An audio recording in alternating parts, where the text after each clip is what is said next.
ഫിലിംസിന്റെ ബാനറിൽ നമ്മുടെ മറിമായം ടീം, നമ്മുടെ പ്രിയപ്പെട്ട മണികണ്ഠൻ പട്ടാമ്പിയും നമ്മുടെ പ്രിയപ്പെട്ട സലിം ഹസനും അവരുടെ സ്ക്രിപ്റ്റിൽ പഞ്ചായത്ത് ജെട്ടി എന്നുള്ള പേരിൽ ഒരു സിനിമ വരികയാണ്. അപ്പൊ അതിന്റെ പൂജയാണ്.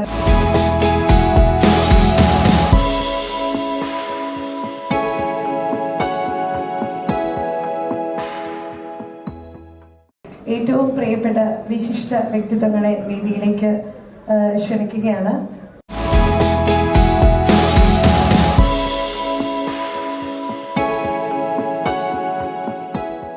കാണായ ലോകങ്ങൾ കാക്കുന്ന ദൈവാ, കാരുണ്യ സിന്ധോ നമിക്കുന്നു ഞങ്ങൾ കരളിന്റെ പൂക്കൾ. സത്യനന്ദൻകാട് സാറിനെ ഈ പ്രോഗ്രാമിലേക്ക്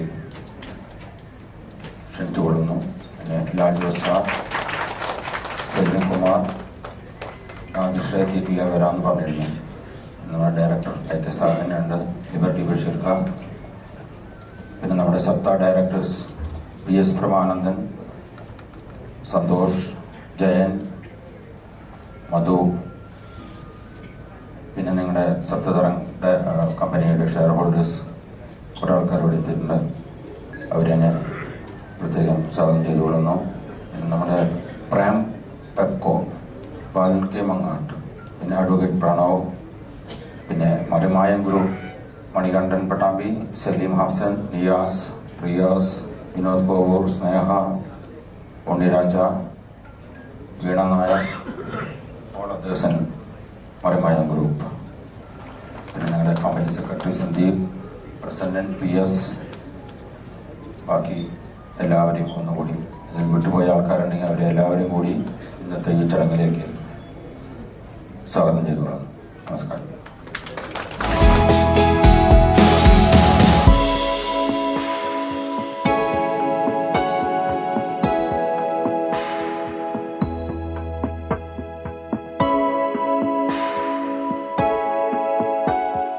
പലപ്പോഴും ഇതിൽ അഭിനയിക്കുന്ന മണികണ്ഠൻ അടക്കമുള്ള ആളുകളെ ചെറിയ തോതിലൊക്കെ സിനിമയിൽ സംഘടിപ്പിക്കാൻ ഞാൻ ശ്രമിച്ചിട്ടുണ്ട്. ഇപ്പൊ വിനോദ് ഗോവിന്ദനൊക്കെ ഞാൻ അങ്ങോട്ട് കയറി പരിചയപ്പെട്ടില്ല, ഞാൻ ഫോൺ ചെയ്ത് അഭിനന്ദിച്ച് പരിചയപ്പെട്ടിട്ടില്ല.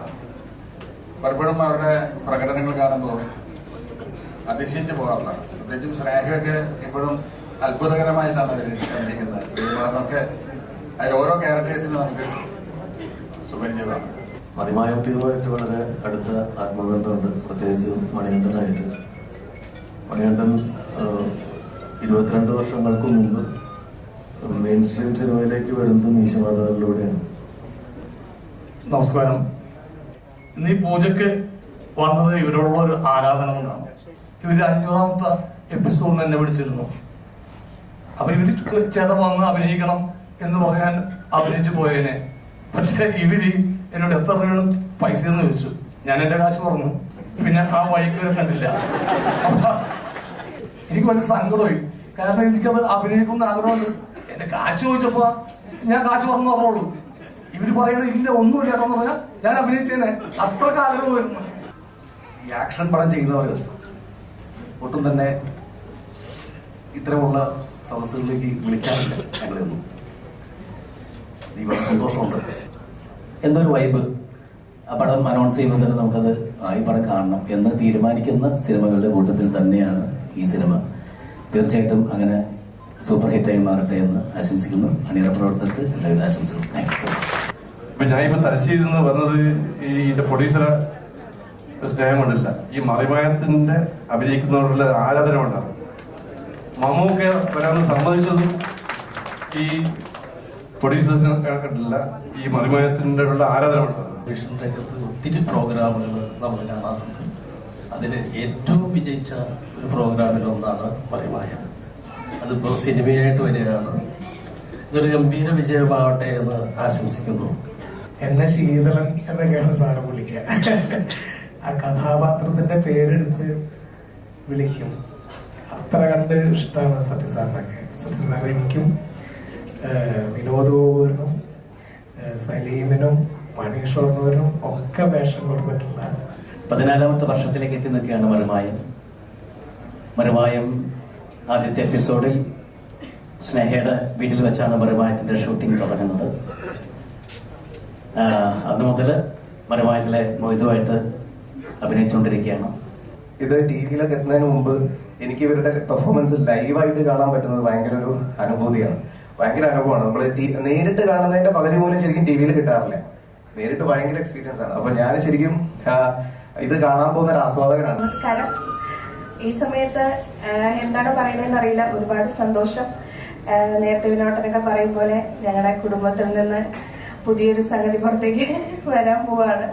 അതിന്റെ ഒരു ത്രില്ലിലാണ് എല്ലാവരും. കാര്യം പെട്ടെന്നുണ്ടാവുന്നതല്ല സിനിമ, എല്ലാവർക്കും അറിയും പോലെ. ഇപ്പൊ ഒരുപാട് നാളുകളായിട്ട് മണിയേട്ടനും സലിമിക്കയും ഒക്കെ ഇതിനെപ്പറ്റി സംസാരിക്കുകയും ഞങ്ങളുടെ ഷൂട്ടിംഗ് ഇടവേളകളെല്ലാം ഇതിനെപ്പറ്റി തന്നെയായിരുന്നു ഞങ്ങളുടെ സംസാരം. അപ്പോ അങ്ങനെ അതൊരു സിനിമ എന്ന് പറയുന്ന ഇതിലേക്ക് പുറത്തേക്ക് വരാൻ പോകുന്നു എന്നുള്ളത് ഏറ്റവും സന്തോഷമുള്ള ഒരു സമയമാണ്. എന്നെ സംബന്ധിച്ച് പറയണമെങ്കിൽ മറിമായം എൻ്റെ ഒരു കോളേജാണ് അഭിനയത്തിന്റെ. കാരണം അവിടുത്തെ പ്രൊഫസർമാരാണ് ഈ നിൽക്കുന്നവരെല്ലാവരും. അവരെ കൂടെ ഓരോ ദിവസവും അഭിനയത്തിലെ ഓരോ പോരായ്മകളൊക്കെ പറഞ്ഞ് മനസ്സിലാക്കി തന്ന് അത് എങ്ങനെ നന്നാക്കി മുന്നോട്ട് പോയിക്കൊണ്ടിരിക്കുകയാണ്. ഞാനും മിമിക്രിയിലൂടെയാണ് സ്റ്റേജിൽ ഇത് സീരിയലിലേക്കും സിനിമയിലേക്കും ഒക്കെ എത്തിയത്. അപ്പൊ എന്തെങ്കിലുമൊക്കെ സിനിമയിൽ മുഖം കാണിക്കാൻ പറ്റിയിട്ടുണ്ടെങ്കിൽ തന്നെ അതിന്റെ ബേസ് എന്ന് പറയുന്നത് മറിമായം തന്നെയാണ്. എല്ലാത്തിനും അതിൻ്റെതായ ഒരു സമയമുണ്ട് ദാസ. ഞങ്ങൾക്കും സിനിമയിലേക്ക് കാലെടുത്ത് വെക്കാൻ, എല്ലാവർക്കും കൂട്ടായി സിനിമയിലേക്ക് കാലെടുത്ത് വെക്കാൻ ഒരു അവസരം ഉണ്ടാക്കിയിരിക്കുകയാണ് ഉണ്ണി സാറും സംഘവും. മൂത്താട്ടനും ഏളിയാനോടും സംസാരിക്കുന്നത്. അപ്പൊ നമ്മുടെ സഹോദരൻ ഒരു സഹോദരിയൊക്കെ ഉണ്ട്. അത് കട്ടൊക്കെ കൂടെ വെക്കും. അത് വലിയ വിജയമാവട്ടെ, വേറെ സന്തോഷമുണ്ട്. പിന്നെ ഞാൻ ഈ മറിമായം ഉണ്ണി ആയത് കാസർഗോഡ് ഉണ്ണി ആയത് ഈ മറിമായം തന്നെയാണ്. കാരണം 10-21 വർഷം കലോത്സവത്ത് ഞാൻ അധികം റെയിൽവേ സ്റ്റേഷനിൽ വന്ന് കിടന്നുറങ്ങല്ല. കലോത്സവം വന്നിട്ട് റൂമൊന്നും കിട്ടില്ല, പൈസ ഇല്ലാത്തതുകൊണ്ടാണ് റൂം കിട്ടാനിട്ടല്ല. ഇപ്പൊ നമ്മൾ റെയിൽവേ സ്റ്റേഷൻ കിടന്നാല് അടുത്ത TTRനെ പിടിച്ച് ഉള്ളിൽ കൊണ്ടുപോയി കിടത്തും. അത് ഈ മറിമായം മാത്രം എന്ന സ്പേസ് ആണ്.